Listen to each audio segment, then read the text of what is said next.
এই যে প্যান্ডেলটা বানিয়েছে এর ভেতরে গুরুত্বপূর্ণ বিষয় হচ্ছে খুঁটি আর এই সামিয়ানা। কথা বলে না কেন? হ্যাঁ, অনেক অপ্রয়োজনীয় জিনিস আছে যেগুলো না হলেও প্যান্ডেল হয়, যেমন এই লাইট, এই যে ফুল, এই ক্যামেরা, কথা বলে না। এগুলো না থাকলে কেউ বলবে না যেটা প্যান্ডেল।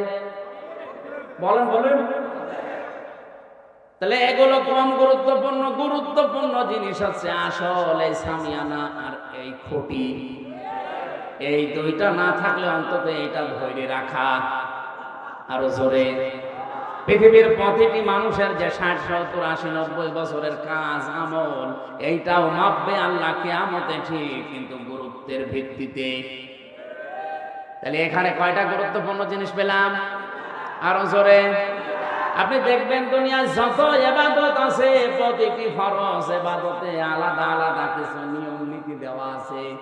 যেমন নামাজের ফরজ গুরুত্বপূর্ণ, যেটা না হলে নামাজ হয় না, সেটা কয়টা?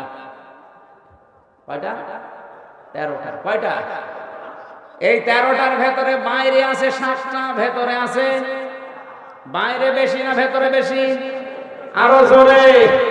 বাইরে যেটা বেশি একটা, ওইটার নাম কি?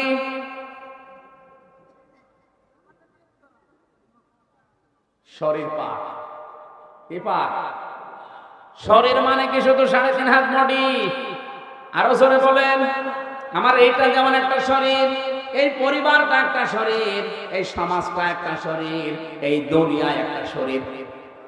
নবীজি এজন্য জানিয়েছেন তামাম দুনিয়ার কোন জায়গায় এক প্রান্তে যদি একটা মুসলমান কষ্ট পায়, তোমাকে ইমানের তাকিদে কষ্ট পাওয়া লাগবে, কারণ তামাম দুনিয়ার মুসলমানেরা হচ্ছে একটা শরীরের মতো।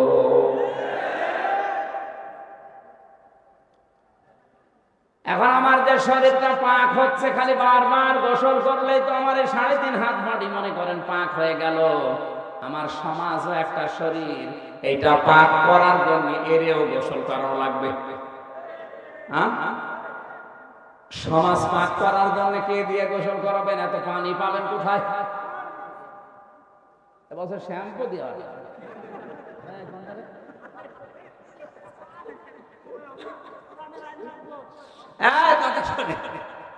এখন এটা কি সদরদি না? এই সদরদি থেকে ভাঙ্গা পর্যন্ত মনে করেন ওখানে মসজিদ আছে, হেঁটে যাচ্ছেন মসজিদে নামাজ আদায় করার জন্য। হঠাৎ রাস্তার পাশে দাঁড়িয়ে আছে পরিমণি। কে? এখন যদি দেখে বলেন আস্তাগফিরুল্লাহ নাউজুবিল্লাহ, এই বলে আপনি চলে গেলেন, নামাজে দাঁড়িয়েছেন, আল্লাহু আকবার বলার পরে আপনি সুবহানাকা আল্লাহুম্মা পড়ছেন, আর মনে মনে বলছেন আল্লাহ আমি কি দেখলাম? আমি কি বেশি বলে ফেললাম?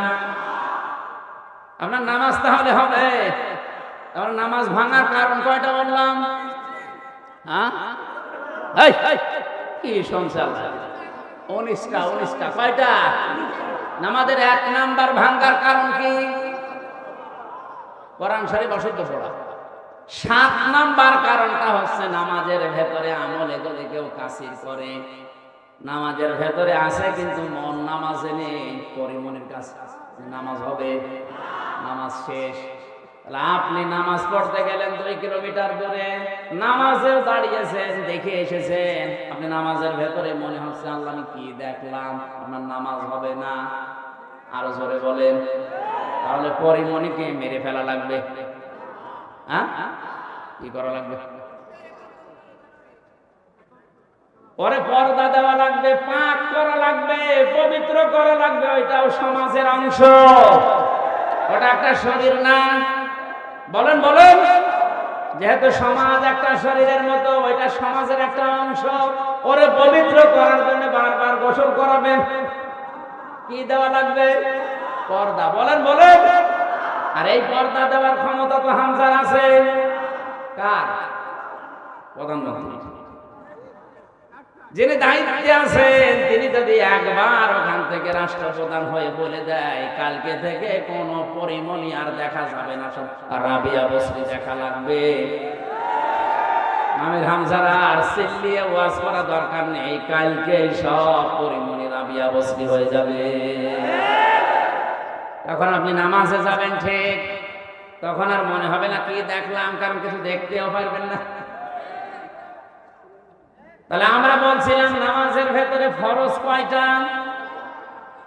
বাইরে ভেতরে মিলে 13টা। এই 13টার একটা ফরজও যদি কেউ ছেড়ে দেয়, 12টা আদায় করেছে, সওয়াব হবে 0, 0।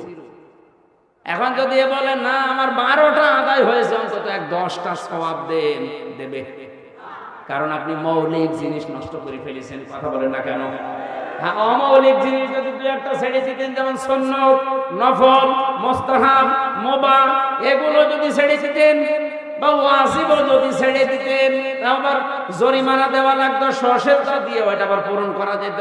কিন্তু ফরজ বাদ দিয়ে দিলে ও আর সশেজদায়ও কাজ হবে না, পুরা নামাজ।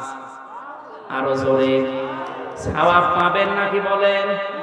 আরো জোরে, আরো জোরে বলেন। এটা তবে ভালোভাবে বুঝলেন।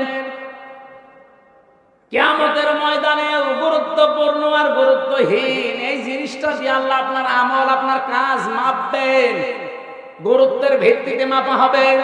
আপনার জীবনে যদি মৌলিক যে বিষয়গুলো আল্লাহ দিয়েছে কোরআনে, ওইগুলো বাদ চলে যায়, অমৌলিক যেগুলো খুব বেশি দরকার না ওগুলো করেছেন সারা জীবন, কিন্তু মৌলিক গুলো আপনি বাদ দিয়েছেন, আল্লাহর কসম আপনি মিজানের পাল্লায় ধরা খাবেন।